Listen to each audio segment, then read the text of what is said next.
ప్రధానమంత్రి శ్రీ నరేంద్ర మోదీ గారి రాక గంగమ్మ తల్లి భూమి మీదకు వచ్చి హిమాలయాల నుంచి భూమి మీదకు వచ్చి ఎలా సేధనిచ్చిందో మన ప్రియతమ గౌరవ ప్రధానమంత్రి శ్రీ మోదీ గారి రాక ఈ ఎన్డీఏ పునర్కలయిక 5 కోట్ల మంది ప్రజలకి ఆనందాన్నిచ్చింది.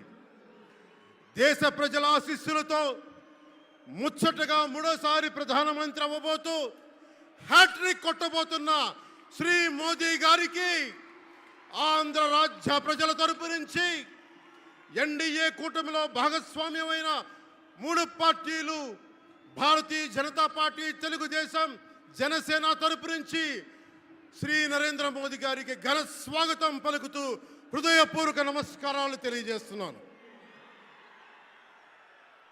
2014లో తిరుపతి బాలాజీ వెంకటేశ్వర స్వామి సాక్షిగా ఈ పొత్తు మొదలైంది.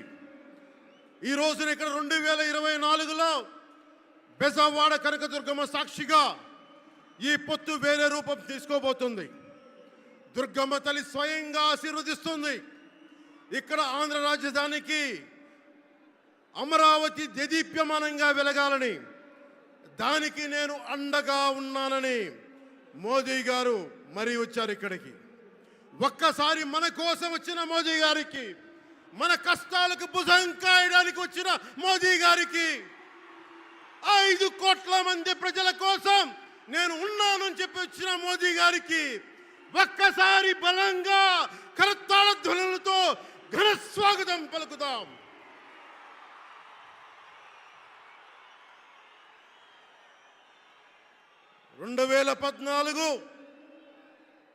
తిరుపతి బాలాజీ ఆశీస్సులతో